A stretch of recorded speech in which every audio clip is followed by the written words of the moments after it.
time zone. And so they'll receive this recording. So let's just get started. And whenever anybody else comes on the video, then we'll address them and say hi. So welcome. And this is just an hour to ask any questions and engage a little bit in the content that we have for our Assertiveness Training for Empaths course that is coming up April 8th, I think is the start date. Goes for 14 classes every week. And they are 2-hour classes. And Ram, you want to just introduce yourself briefly, who you are and what you do in the world? I'm Ramcharan. I just wanted to interject, there is a week break in the middle of the 14 weeks. Mm-hmm. Yeah, I work with EQUUS. I've been working with Kali for, I guess we started about 2 or 3 years ago. And I've been, I trained as a coach a few years ago, and it kind of built upon the decades of spiritual work and healing work that I've been doing. And, you know, really, I developed a strong interest in helping people realize and actualize their potential. So Kali and I have this great way that we connect and ideas just turn into manifestations. And we both found that it was a kind of recurrent theme with many clients, that those who are very empathic and very sensitive have a trouble or a fear or an anxiety around self-assertion.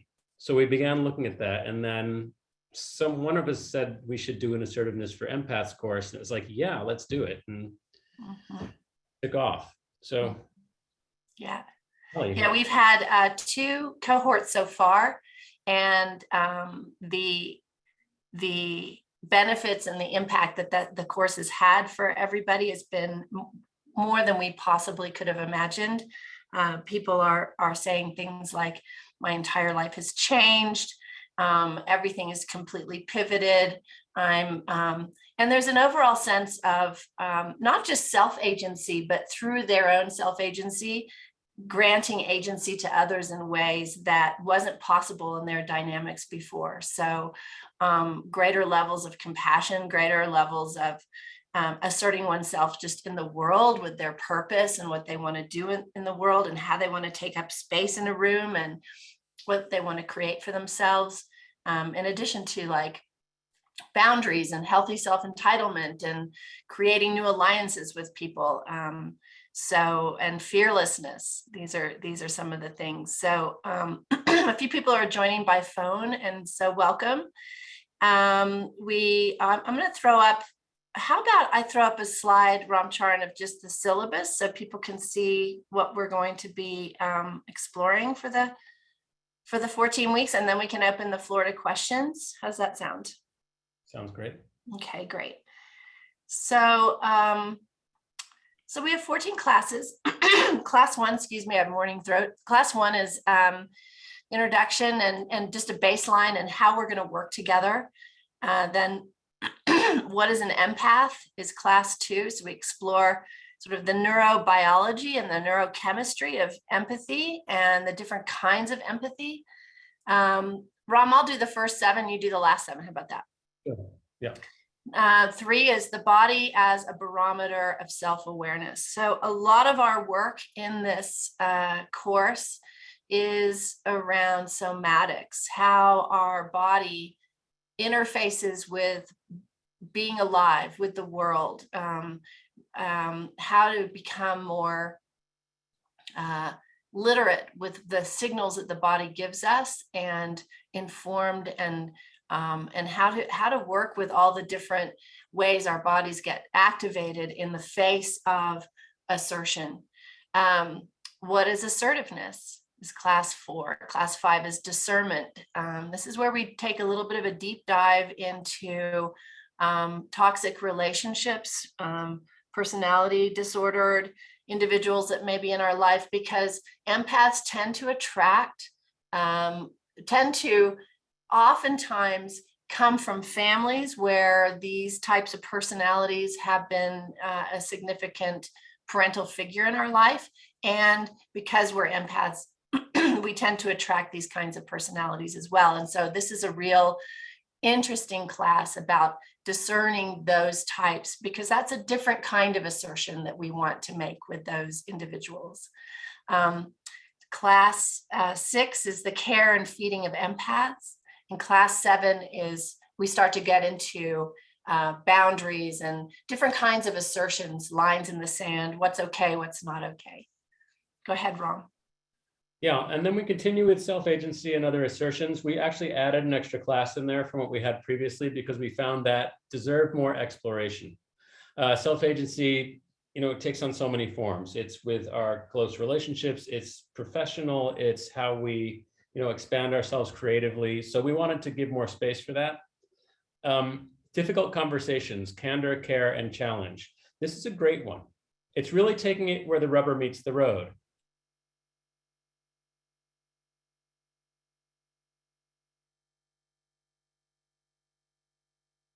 Did we lose you, Ram? Ram is now frozen.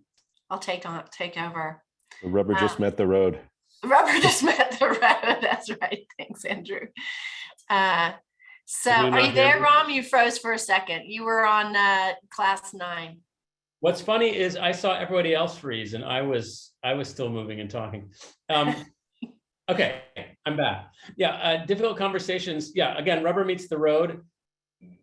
We want to take it to where the challenges actually are. Very often we avoid conversations for one reason or another. So we want to help people learn how to go right into that with balance. Giving and receiving feedback, also a big challenge area for many empaths in particular. Then we get into some kind of bigger dimension of empathy, the awakened empath in conflict, and we start to look at how we hold space differently, how we can function differently to shift the gestalt, to shift the level of consciousness when we're in a conflict. Asserting ourselves through time and space. This is, again, a kind of a more spiritual, psycho-spiritual view of things, a bit transpersonal. Empaths as the new leader, really taking everything we've learned, how do you want to step forward in life now? And then the last class is the remembering and review. So just leave that up for a second. I do want to mention, we put the beginning as it is. We want to define the terms, give people some tools, the somatic awareness stuff, and then we go into some really challenging stuff. We don't want to make it about how to be your best self right from the beginning. We want to go into what are the challenges. So once you do that difficult work, then when we bring in the much more, I can say, expansive aspect, you can really fly.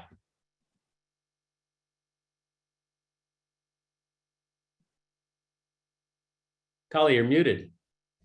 Does anybody have any questions about just the syllabus in general? And then we'll open the floor to anything you want to ask.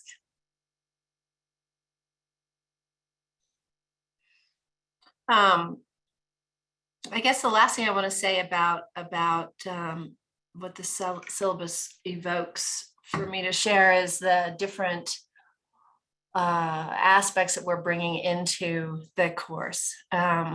So we're holding a lot of different levels at once, definitely, the interpersonal and transpersonal parts and personal development, but a lot of acquainting ourselves deeply with how our nervous systems are wired as empaths and how that makes us slightly different in the ways that we interface with the world.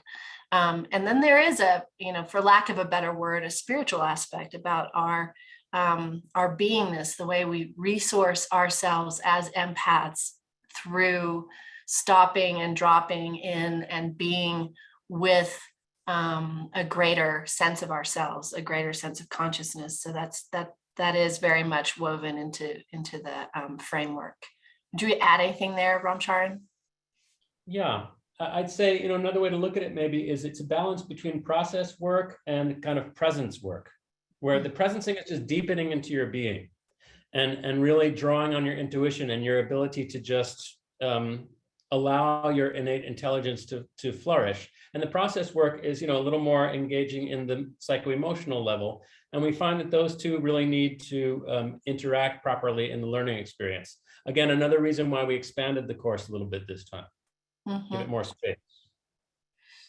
So we had some people write in their questions in advance, folks who may not be able to attend this time live, but who wanted to ask the questions. So we're going to open the floor to any questions that you want to ask. And also we have some that have been sent to us in advance. So, but let's just open the floor to who's here.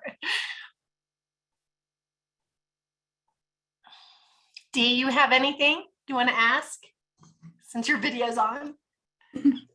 Well, I feel so naked seeing the syllabus because it names so much of my experience, and I've never really thought of myself as an empath, but I never really knew why my physiology gave me so much feedback, and why I often am aware of underlying currents in people and plays of dynamics that on the stage of humanity, there's a flat screen denial of, if that makes sense.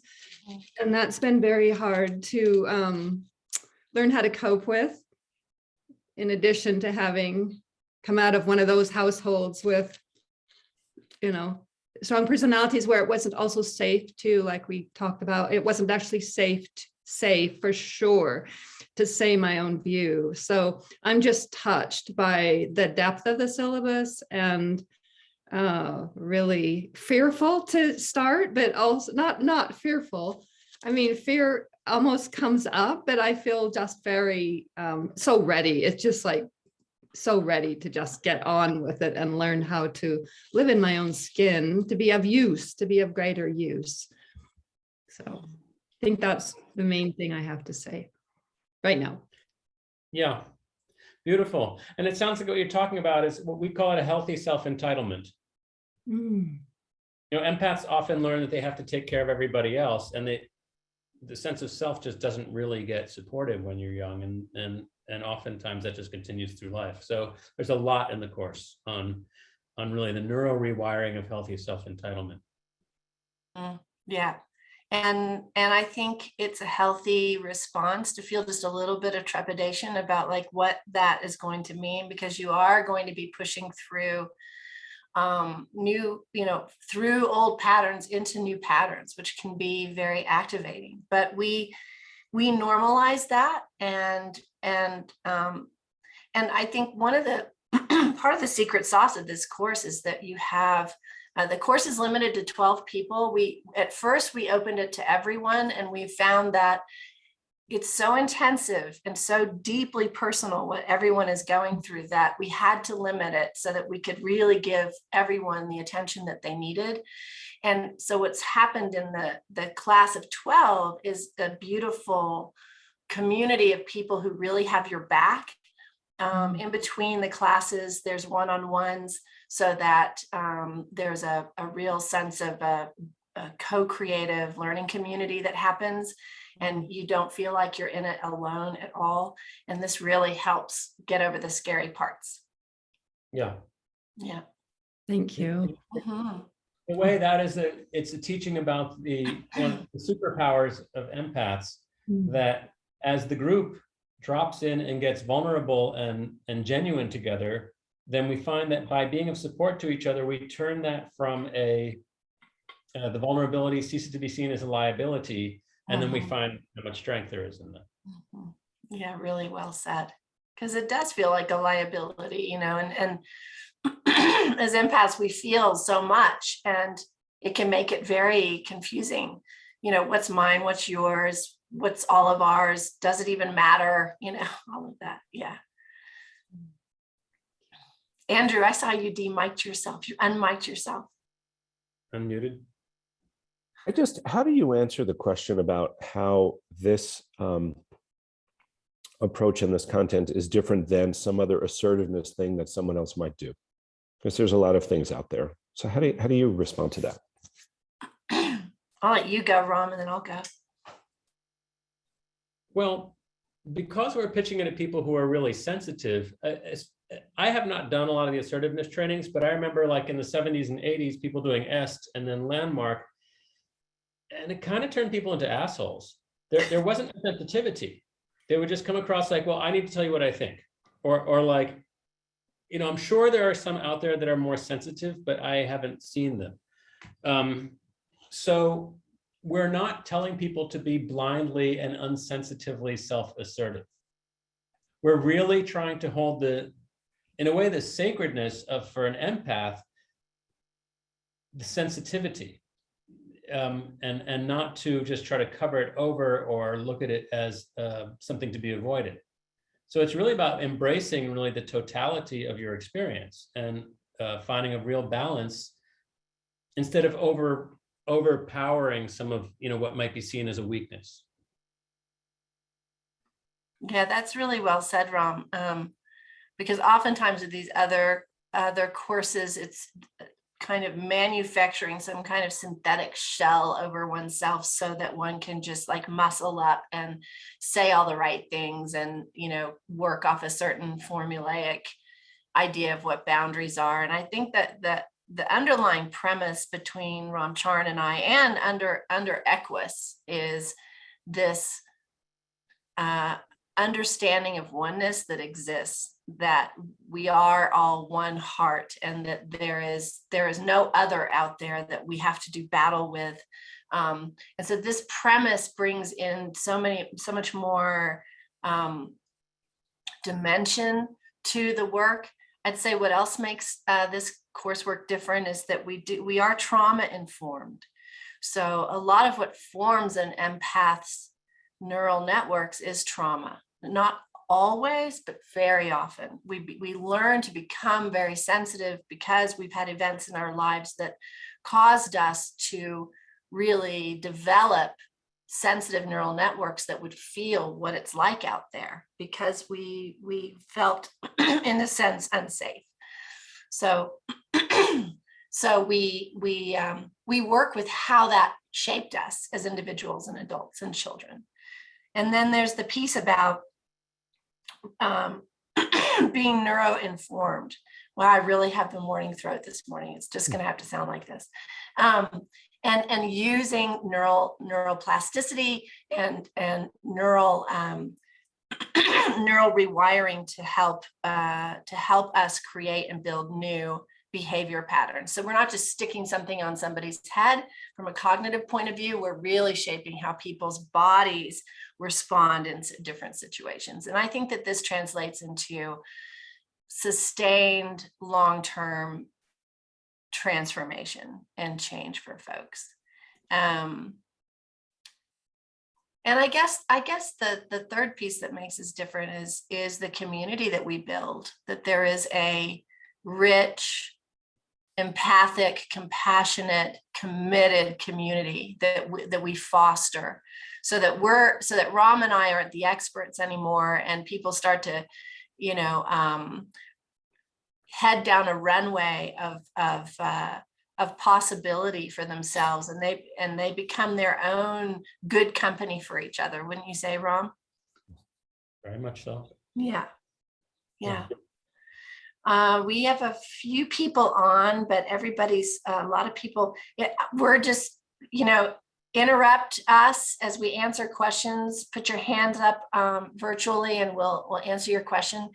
Ron, we have one that came in last night. How do I know if I am an empath? How do I know if I'm an empath? Like, do you said it? I don't even know I'm an empath. Yeah. You feel other people's feelings. That's one sign of, that's one form of empathy. We call it an affective empathy. You just, as soon as you get close to somebody or pick up the phone with them, you just feel their feelings. Another way is you can put yourself in somebody else's shoes very, very easily, another type of empathy. And very often you'll find yourself overwhelmed when there's a lot of stimulus around, a lot of people. And you mentioned before, Dee, I think that you get confused between what is on the surface and what actually, the incongruence between what is presented on the surface and what you're actually feeling in a situation. So people who aren't really empaths, they'll sense these things, but they won't really pay attention to it. But an empath is kind of going, wait a minute here, this is just, you're very aware of incongruences. So Yeah, Another signal seems the opposite. Someone came to our class, I think it was our second cohort, and she was totally convinced she was not an empath because she was like, I don't feel anything. Remember? And, somehow she ended up in the class, which is great. And she was very kind of shut down, pulled away. And that was because she was what we call an empath in trouble. So when empaths have an overload to their nervous system, either kind of chronically over years or just sort of more short term, what happens at a certain point is their nervous system gets maxed out, and in response, they just go, no. And they can become very unempathic, and they don't care anymore, and they shut all the doors and they burn all the bridges. That's actually what's called an empath in trouble. And we talk about that and what to do when that happens and how to look out for that so that you don't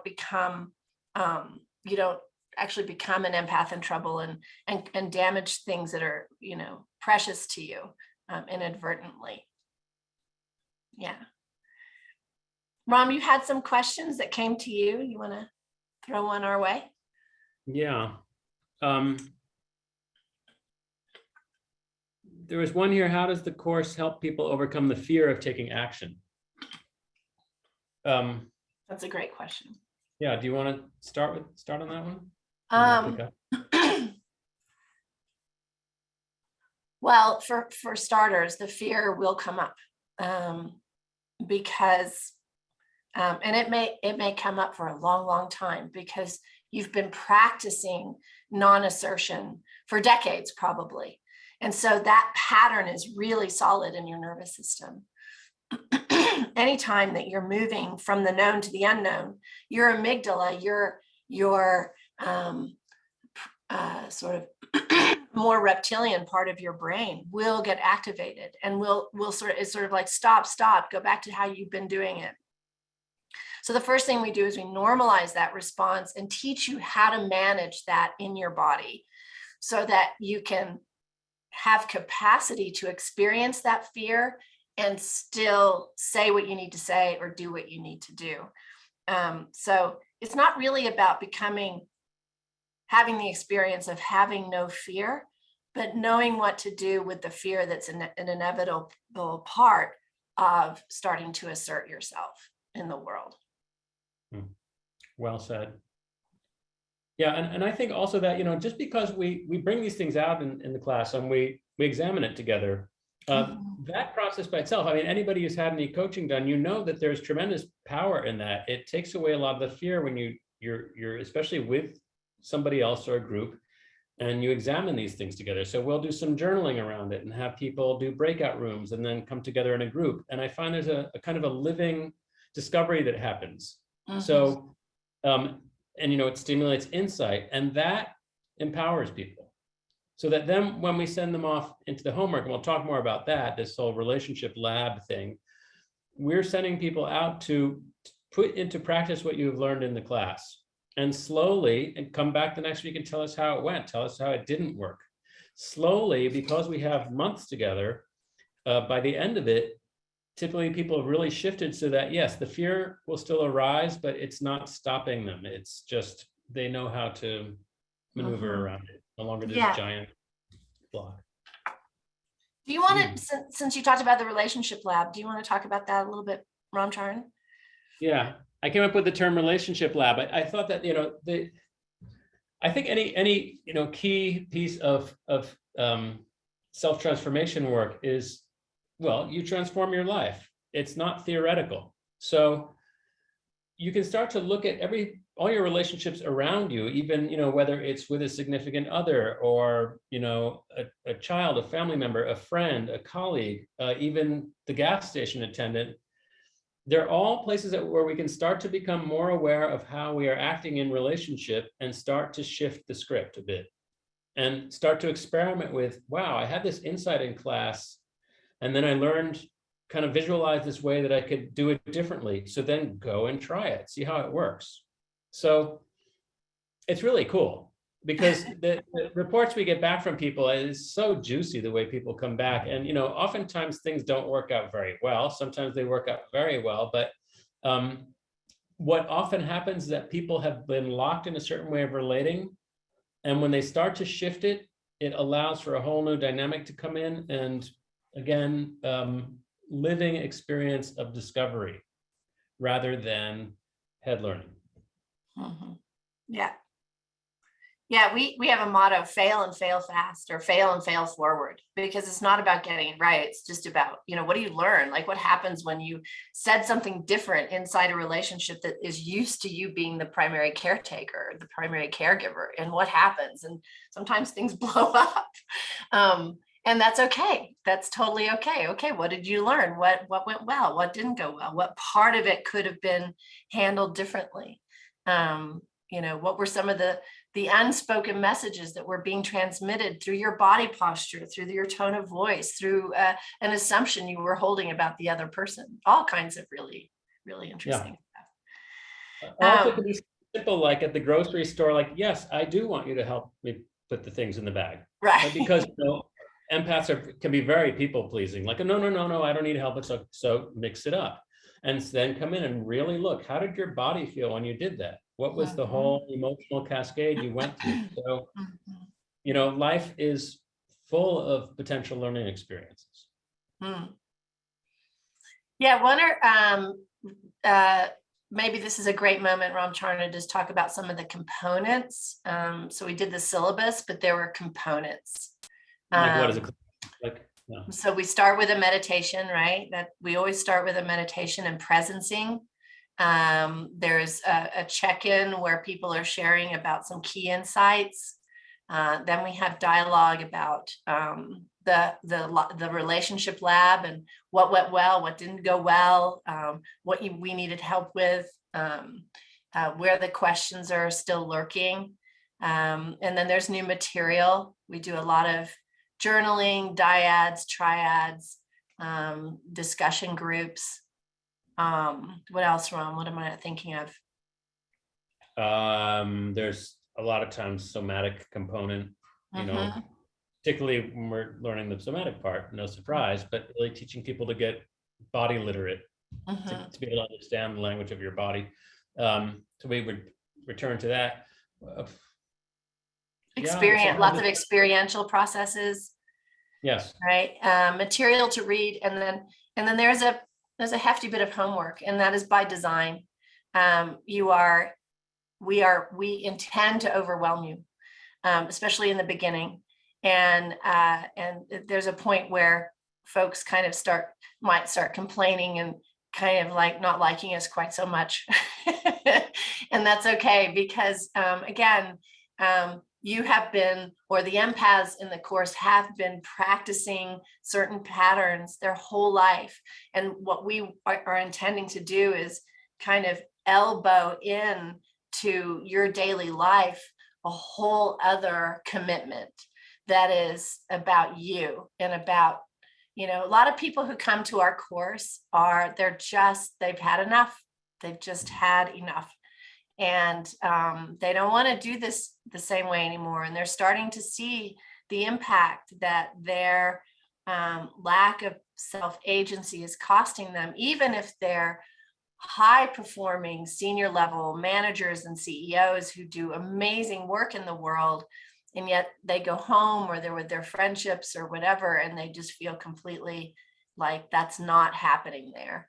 So, Ram and I rise to that challenge of, okay, so we are going to enforce a kind of commitment to you that you have not up until this point given yourself. And that is also part of the secret sauce of that. There's a very real signal that gets sent to the brain and to the body when that kind of commitment in work is done, and that signal is very, very important for your brain.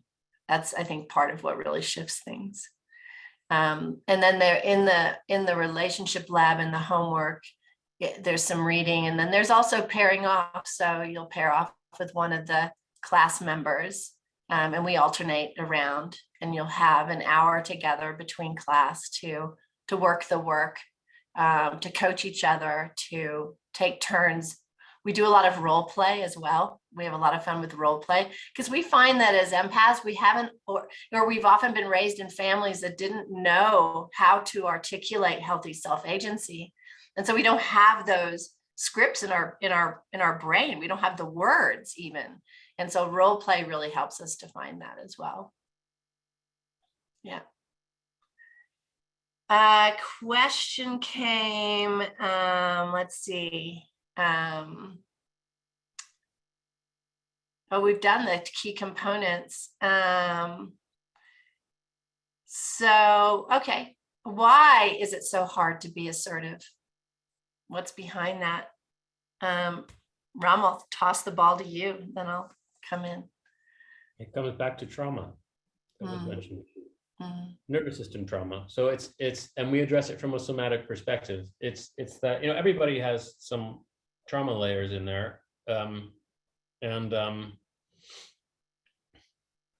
know, as empaths, we are so open and so porous that our trauma triggers get triggered really easily.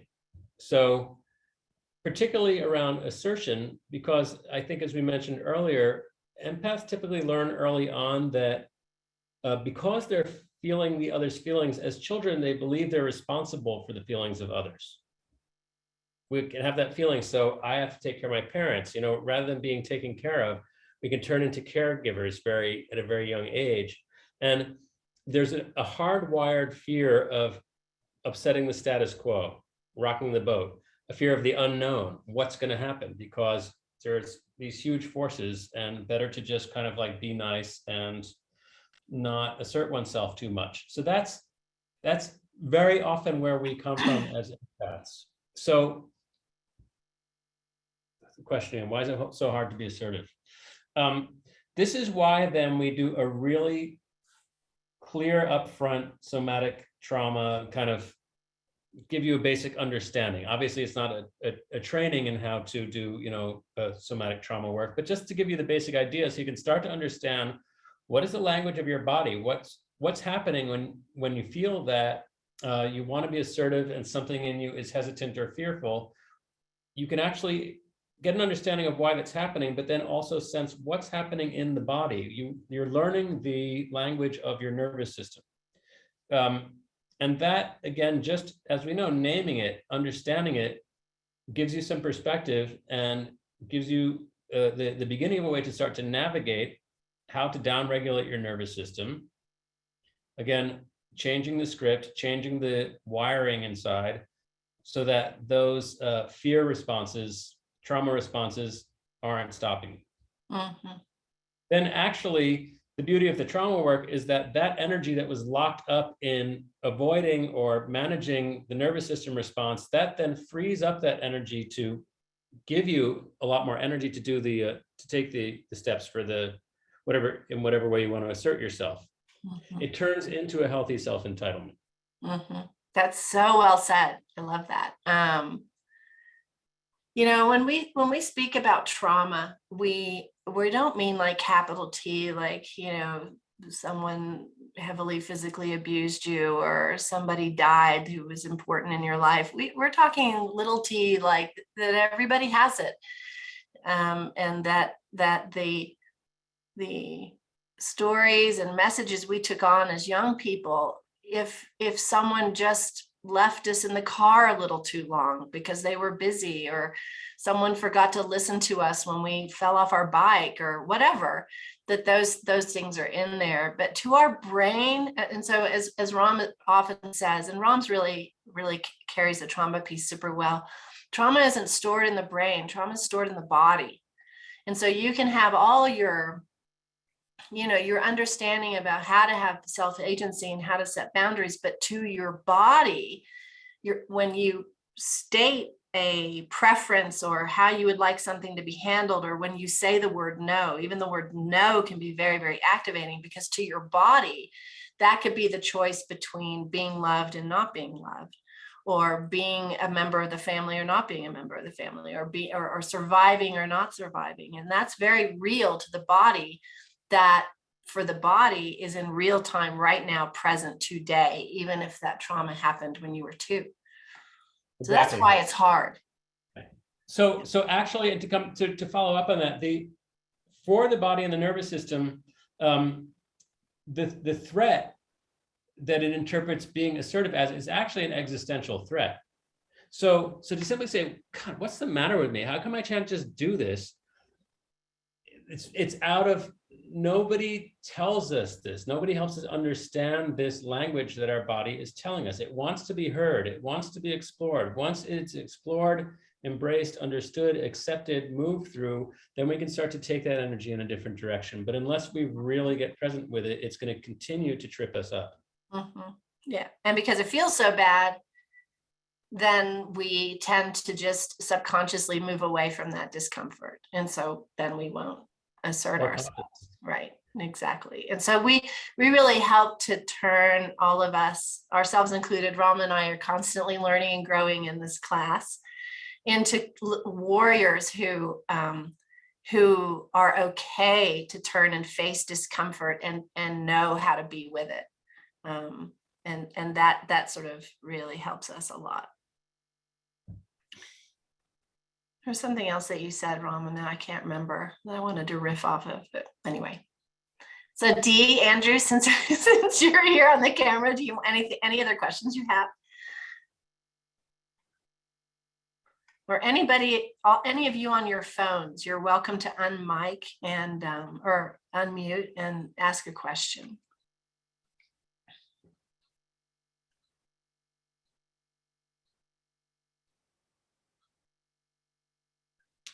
I don't know, it's not necessarily a question, but I feel so grateful to have the opportunity even to engage in this conversation right here, right now. It just really feels like I'm coming in my own self to, that when we're somehow willing to birth ourselves, to get messy in this labor, that until then, nothing can happen. It feels like, because otherwise we're always thinking we're going to have a midwife and somebody else, they'll do it for us. So it feels like this is very empowering to give us the tools to know how, where the rubber hits the road, to value what we value and to be able to birth it into the moment so that we can live and engage with what's around us in the moment. That's how I'm hearing this, and feel so excited and grateful to have the opportunity to participate. Mm-hmm. Yeah. Thank you. And I love that you said in the moment, because again and again, we come back to that. The historical triggers, yeah, they may have been set in the past, but they're happening in this moment, which means that as we go into that, we can change the past in this moment. Yeah. Because this is the only time it exists. Yeah. Yeah. And that's why it's so powerful, right? And probably why it feels frightening, but I already know that it's almost like frightening is just it's a physiologic experience, but it's also a tactic, I feel. It's a tactic, just to keep me, prevent me from doing this. So don't go in there. Yeah. And that's usually where the goods are. So you've been to Tiruvannamalai, so I can ask you then, well, who is it that's frightened to look into the moment? Is it oneself, or is it the model of oneself one's carried around? And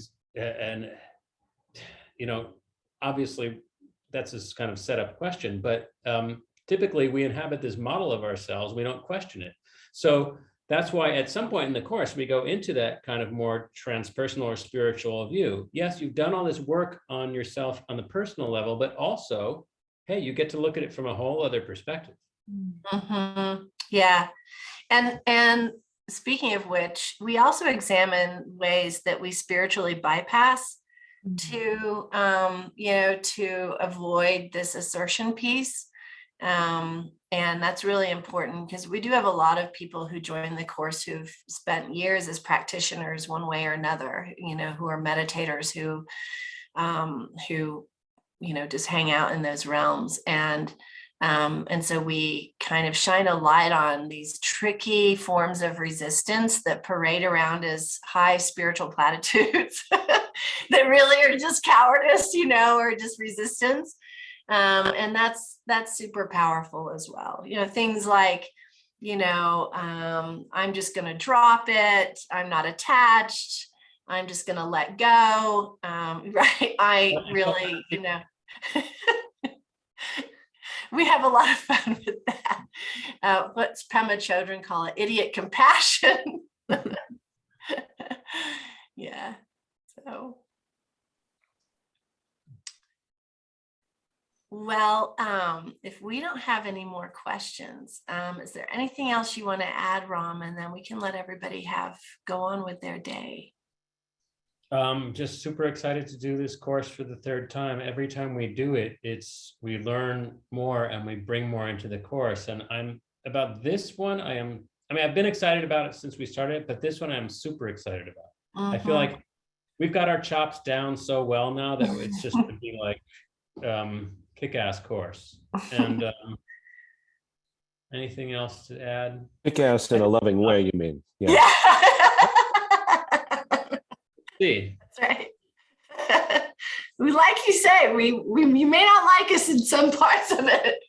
And we also have an alumni group that has been really beautiful. People who have been in the course, and now they're continuing a monthly 2 hour. Is it 2 hour check-in, Rom, or hour and a half? I can't remember. No, Life Lab.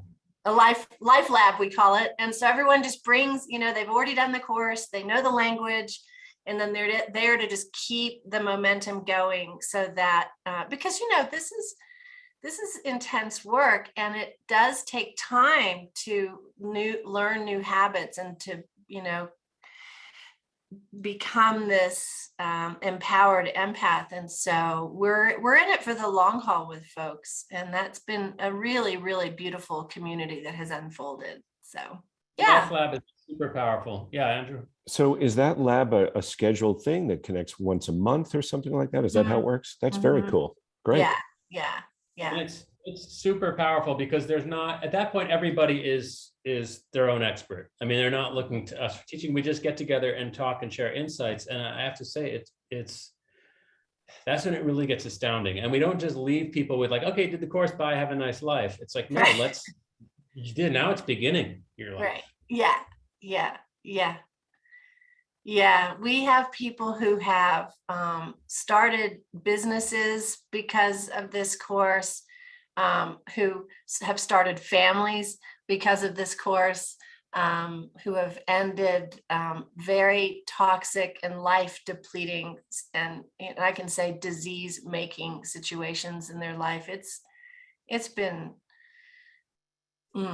really special for us to watch, and I myself have benefited personally from this content as well.